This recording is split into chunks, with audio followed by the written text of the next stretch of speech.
Hello সবাইকে, welcome back to my channel. সেদিন ছিল বোনের জন্মদিন, আর বোনকে মা খুব সকাল সকাল কাজে লাগিয়ে দিয়েছিল, কারণ বাড়িতে প্রচুর কাজ ছিল। তো বোন তার বন্ধুদেরকে ডেকেছিল তার জন্মদিনে, আর তার জন্য সকাল থেকেই রান্নার বিশাল তোড়জোড় আরম্ভ হয়েছিল।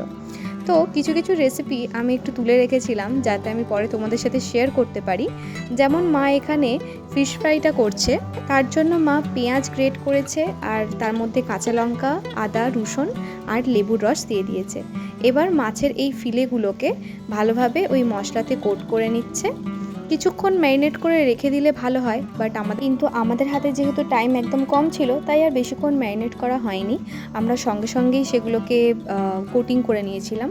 তো এখানে কোটিংয়ের জন্য 2টো ডিম মা ফেটিয়ে নিয়েছে, তার মধ্যে নুন দিয়ে দিয়েছে, তারপর কর্নফ্লাওয়ারে কোট করে ডিমের গোলাতে ডুবিয়ে এরপর এই ব্রেড ক্রাম্বসের ওপর দিয়ে দিতে হবে, যেমনভাবে আর কি ফিশ ফ্রাইগুলো আর কি তৈরি হয়। এরকমই কোট করে করে প্রত্যেকটা রেখে দিয়েছিলাম সেট হতে।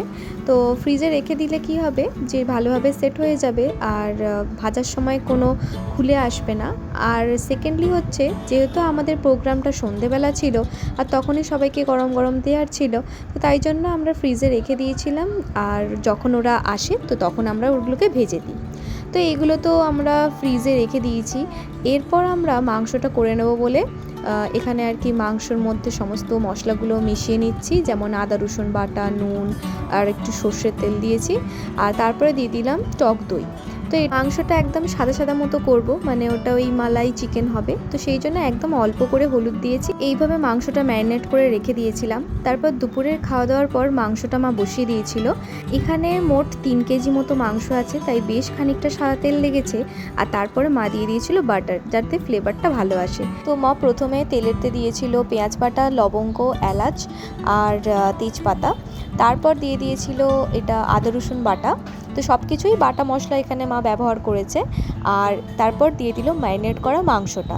তো আদা রসুন বাটা মাংসর মধ্যে কিছুটা ম্যারিনেশনে দেওয়া ছিল, আর বাকিটা রান্না হওয়ার সময় দেয়া হয়েছে। এবার আমি অন্যদিকে আর একটা মিক্সচার তৈরি করেছি, যেটার মধ্যে নিয়েছি 1 মুঠো কাজু বাদাম, সাদা তিল, কাঁচা লঙ্কা, জায়ফল, জয়িত্রী, দারচিনি আর অনেকগুলো গোলমরিচ।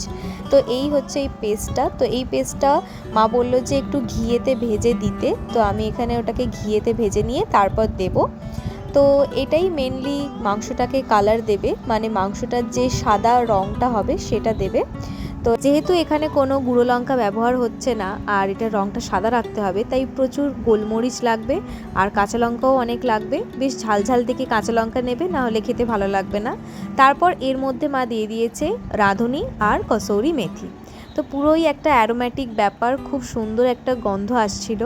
তো এই মশলাটাকেও ভালোভাবে তেল ছাড়া অবধি কষিয়ে নিতে হবে। এমনিতেই কাজু বাদামের অনেক তেল বেরোবে। আর এই যে মাংসটার মধ্যে এবার মশলাটা দিয়ে দেওয়া হয়েছে। মাংসটা তো কিছুক্ষণ কষানো হয়েছে, তার মধ্যেই অনেকটা জল বেরিয়ে এসেছে। এর মধ্যে কিন্তু এক্সট্রা করে আমরা কোনো জল দিইনি, মাংসর নিজস্বই এটা যে জলটা বেরোয় সেটাই বেরিয়েছে। আর তার মধ্যে মা উপর থেকে আরও কিছু কাঁচা লঙ্কা দিয়ে দিয়েছে।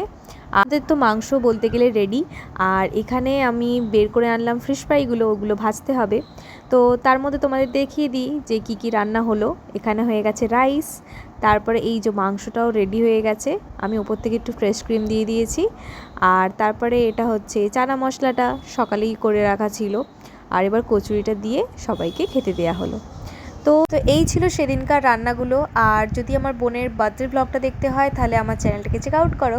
আর আজকের এই ভিডিওটা এখানেই এন্ড করছি, দেখা হচ্ছে পরের একটা ভিডিওতে। যদি আমার ভিডিও দেখতে ভালো লাগে তাহলে অবশ্যই আমার চ্যানেলটাকে সাবস্ক্রাইব করে নাও, একটা লাইক দিয়ে দিও। দেখা হচ্ছে পরের ভিডিওতে, ততক্ষণ অবধি বাই বাই।